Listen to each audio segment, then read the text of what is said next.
check for it regularly, always on the lookout.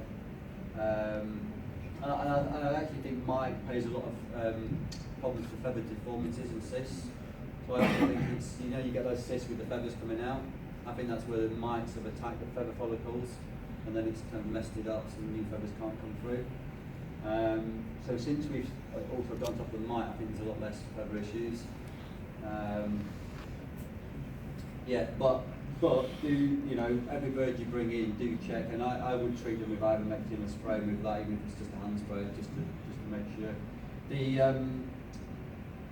This stuff, if you spray on surfaces, as long as you don't clean those surfaces for about 6 weeks, it stays active. So when we fog it, we'll spray the ceiling, we'll spray the outside the nest boxes and all that kind of stuff. So as long as you don't then go in the next day and do a deep clean or something and take it all off, it lasts for quite a long time. Where can you get us? In the Bird Pro, on the internet, you can type in Bird Pro, they sell it. It is an Australian product, better farm. You can import it. It costs virtually the same to import it as it does to buy it from the UK. But one bottle goes a long way. Do you spray with the food in the cages? Yeah, when we fog and yeah, as is, yeah. So this is the dipping. It's the same stuff. Dip the birds in this solution, and it's kind of lukewarm at the time. Again, 1 litre in a kind of ice cream container would do 300 budgies when you want to do that. If you do it with cold water, you might have issues. We did it with we started off with doing it with our sales birds the first time we ever did it.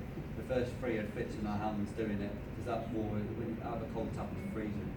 So I think it was the shock, so then we thought, oh shit, this is bad. So we changed our mentality and went a bit warmer. But by doing this, and this was literally the day after we spotted mite in the aviary from that initial outbursts that we brought in. We were fully paired up at this time as well. So even the ones in the breeding cages got absolutely soaking. Because we just thought, if you're going to kill them, you can't just not kill the mite now. You can't carry on breeding when you, as well if you're covered in mite and lice. You've got to do something. So yes, this is stressful for the birds, but being covered in lice has got to be quite stressful. How often did you do that? Once a year. We haven't done it this year, but he's done it this year. So yeah, so once a year. We try and do it when we're not breeding, because it's quicker. Also, we'll have less birds on in the aviary, so there's less to do. Yeah, but we do it. What's a little bottle? That is that's the ivermectin. So that's the spot on stuff. So we do at the same time we do that, we drop them on the head. Yeah. I should say, if 2 of us are at home doing it, it's really quick. When there's 1 person doing it, it's less quick. because it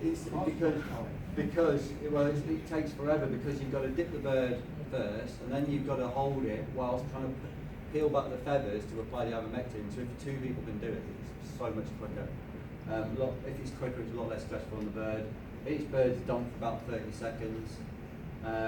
They come out absolutely dripping, except their heads. And hopefully a couple of days later they'll be completely mite free. The other thing about mite is it's okay killing the adults. You need to kill the eggs that are going to hatch next week and the week after. Where this stuff stays on for 6 weeks. And that for us is quite important, because in all our flight cages, we put in baths quite often. So once we've done this, we need to remember not to put baths in for quite a while, because otherwise we're just washing off what we've given them. So there's the fogger. So we do every now and again put F10 for it, but not that often. It's normally just this stuff. So say 8-9 times a year we do it. You could do it more. You could do it every week. Some people do a combination of F10 1 week, AIL next week, something else the week after. But it's whatever works for you. I do also think that bird rooms can be too clean. And that is vital. If you're bringing in birds, they're going to be the birds that suffer. And also if if you're really keen and you're selling birds, whoever buys those birds is really going to struggle with them. So I think there's a balance with that immune system. With being too clean, but yeah, clean enough to make it comfortable for you and all the birds. So back to the birds. This opening cock won loads of CCs for us. He had a brother who was virtually identical, so we could take them both. We used to show one as a young bird and one as an adult, even though they're both young birds. Another cinnamon cobalt. This is off the other cinnamon cobalt that I showed you before. Less blowy hair. This has probably been a few hours after we just dumped them. You see all the horrible stuff still on the feather.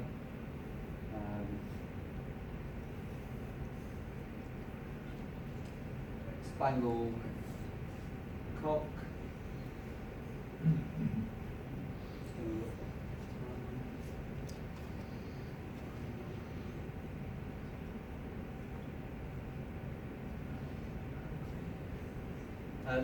This light green cock, I really love this bird when we bred it. It had that really nice mask, it had the spot, it had a better blow than it shows in this photograph. And at the time we never really bred many good light greens, and still we don't breed that many, to be honest. We've only got one light green bird up, or maybe two light green hens. Yeah, greys, sky blues, got loads of them, but light greens and grey greens, not a lot at the moment. But again, I think that's just us, because we just keep the best regardless of the colour. If you end up, when you have 1 year you breed 10, 20 good sky blues, you end up keeping them, so the next year you're bound to produce a lot more sky blues. So it just shifts all the time. I think this year our best birds are normal greys. Next year will be hopefully, well, as long as it's better, we don't really care the colour.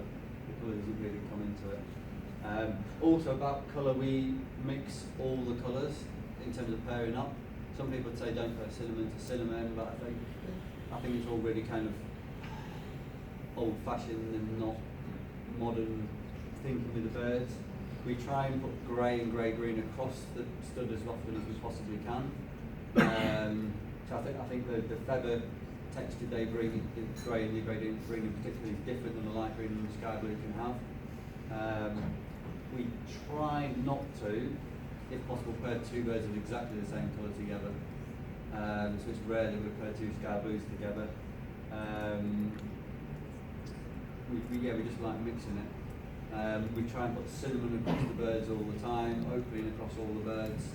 I know some people say don't keep opaline cocks and all this kind of stuff, but we always, whatever's the best, we keep them.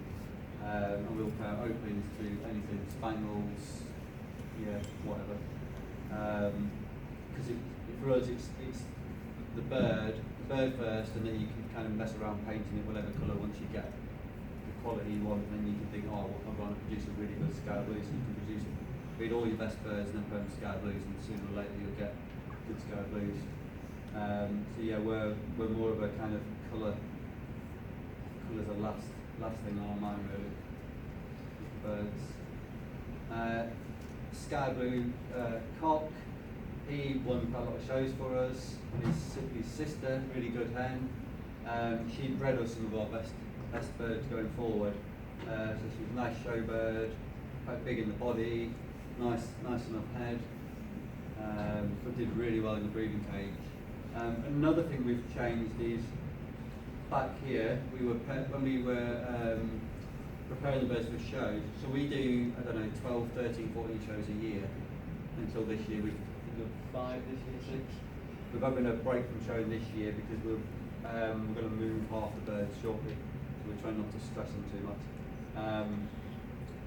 So because we're doing that number of shows, is what we used to do is put, say, a triple breeding cage with all our young show team cocks in it.